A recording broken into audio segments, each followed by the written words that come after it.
Bonjour Nolwenn. Bonjour. Bonjour, on est en direct donc sur Instagram. Merci de nous rejoindre. Merci d'avoir pris le temps pour parler de votre métier. Justement, je vous laisse la parole pour revenir sur les missions que vous exercez en tant que responsable de contrat et puis votre parcours. Ouais, je vais commencer par mon parcours.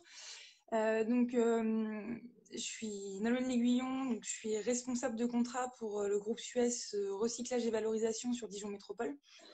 J'ai fait un bac S il y a une vingtaine d'années maintenant, que j'ai complété par un BTS métier de l'eau, et puis après je suis rentrée en école d'ingénieur en génie industriel de l'environnement.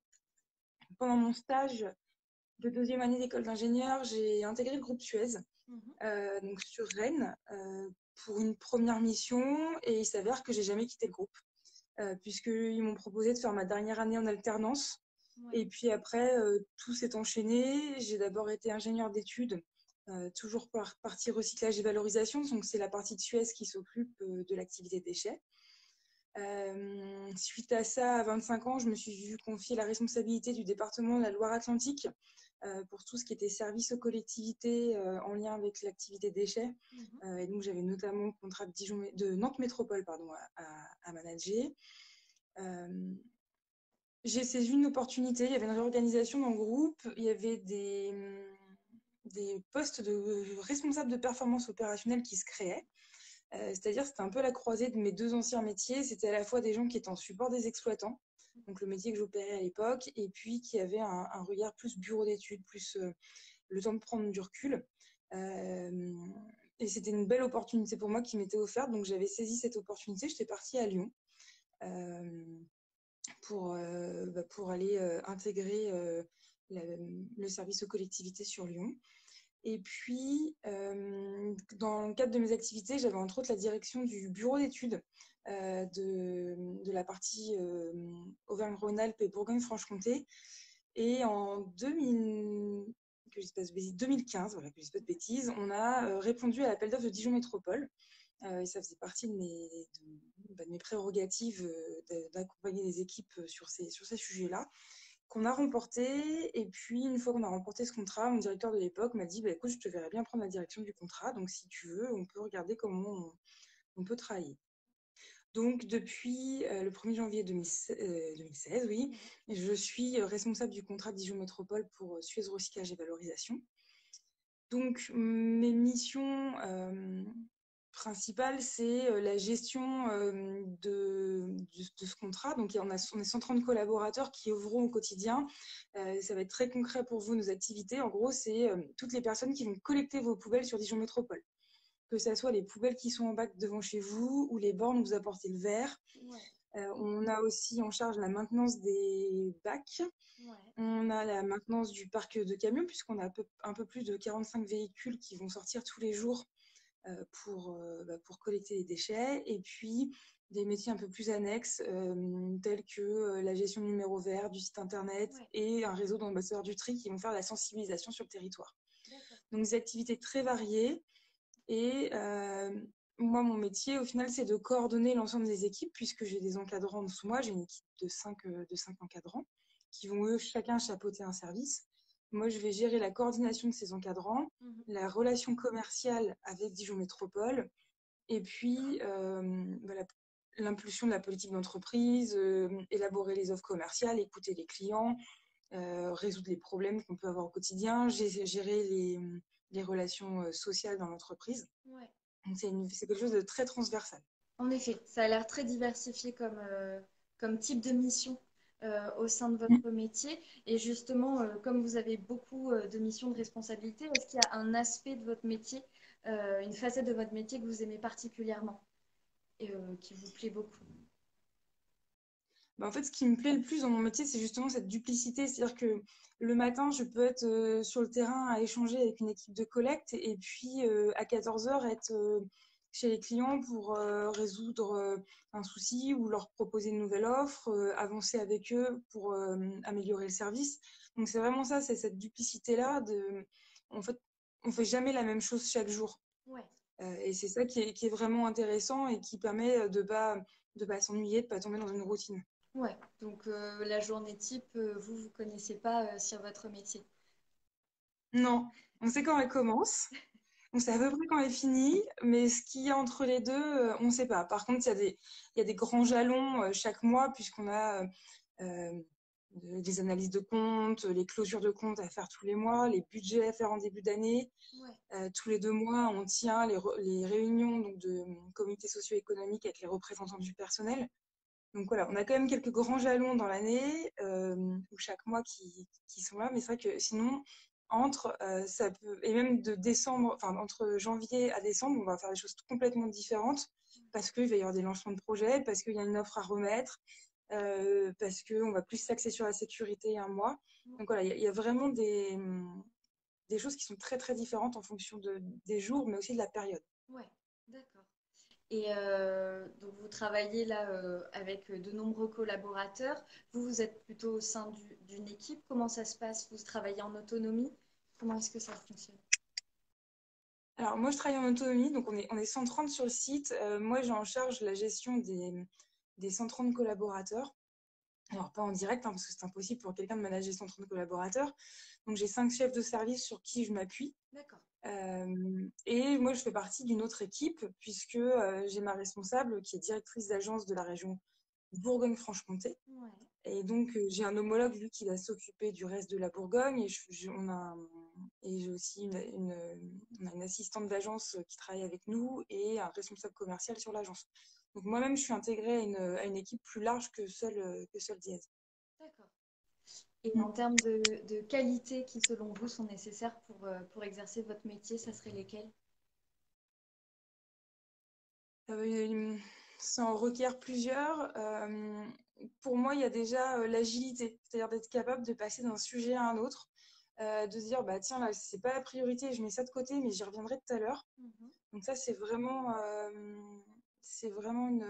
une qualité nécessaire. Le sang-froid aussi, parce qu'il peut y avoir des situations un peu compliquées, parfois à gérer, que ce soit en interne ou en externe. Ouais. Quand le Covid est arrivé, il a fallu faire preuve de beaucoup de sang-froid parce qu'on ne savait pas trop où on allait et se dire, OK, je prends du recul, comment on va s'organiser, et puis il faut qu'on continue de toute façon. Donc Ouais. voilà, c'est deux qualités qui sont à mon sens nécessaires. Résultat, justement, avec le Covid, comment est-ce que vous vous êtes organisé? Comment ça s'est passé?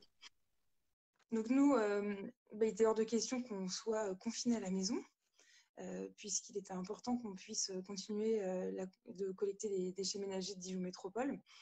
Donc on avait des salariés qui étaient en deuxième ligne, donc l'ensemble des encadrants était bien sûr présent.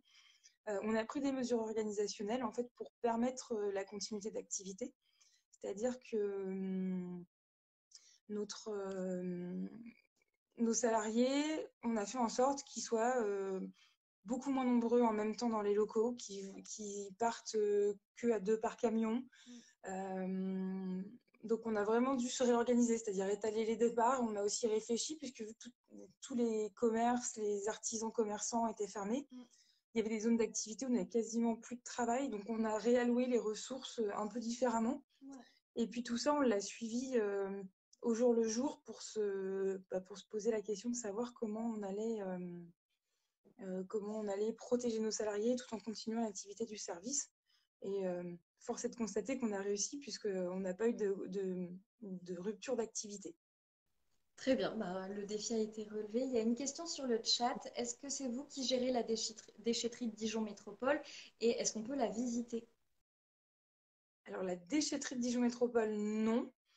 Euh, Il y a peut-être une confusion avec l'incinérateur ou le centre de tri, parce qu'une déchetterie, on peut y aller un peu tout seul, déposer ses déchets. Ouais, c'est possible. Euh, alors je sais que s'il y a des gens qui sont intéressés par ces visites-là, ils peuvent prendre contact directement avec Dijon Métropole.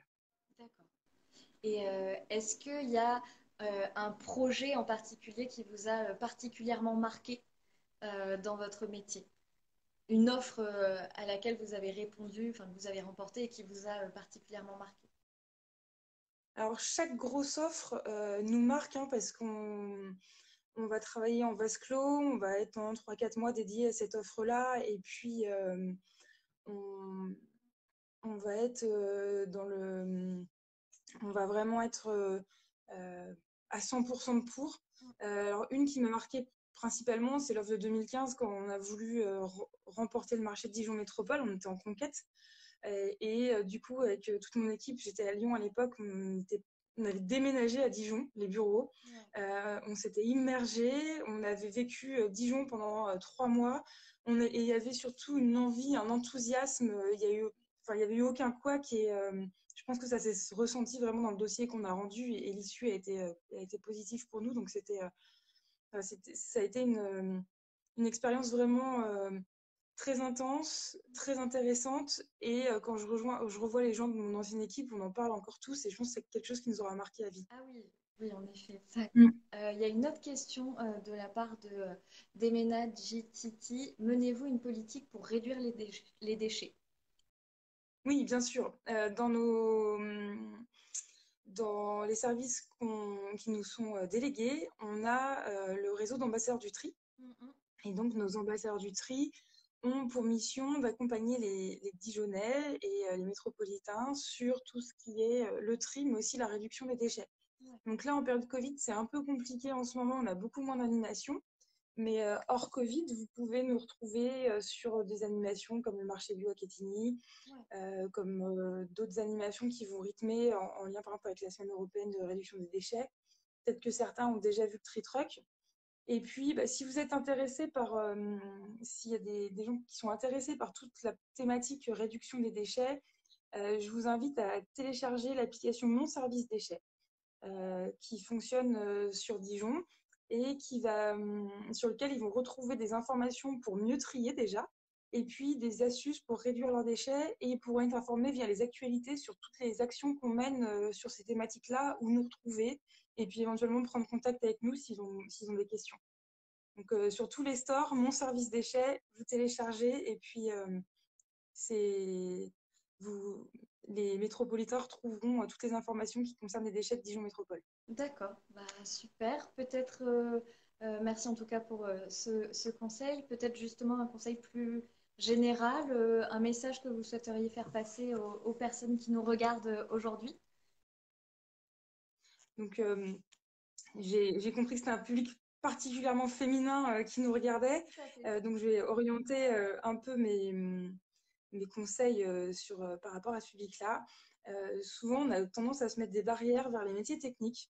Euh, Ouais. Moi, je suis la preuve vivante qu'on peut évoluer dans un milieu d'hommes, hein, parce que le monde du déchet, c'est 99% d'hommes sur les opérateurs. On peut les manager, on peut les gérer. Il faut juste oser, croire en soi, et puis ne pas se stigmatiser en tant que femme. Moi, c'est parce que je me sens pas. Euh, j'ai jamais été victime de quoi que ce soit parce que j'étais une femme, aussi parce que j'ai du caractère, mais je sais où j'ai voulu aller et je m'en suis donné les moyens, donc il faut juste oser y aller Ouais. et puis ne pas se mettre de barrières par rapport à ça. Et puis savoir s'appuyer sur les gens. Il y a des gens autour de nous qui sont bienveillants. Mm. Moi, j'ai eu des gens qui m'ont aidé, des gens que j'ai pris comme mentors euh, et qui m'ont aidé à avancer dans ma carrière et garder que le positif autour de soi et vraiment s'appuyer sur ces gens-là. Et ils vous permettront d'avancer et d'avancer vite et d'écouter les conseils. Je Ouais. sais que des fois, c'est un peu ennuyeux quand on est jeune, on se dit, bon, c'est bon. Mais finalement, moi, tous les conseils qu'on m'a donnés, ils ont pu être précieux et je m'en rends compte maintenant. D'accord. Merci beaucoup, en tout cas, Nolwenn, pour ce témoignage et puis ces très bons conseils.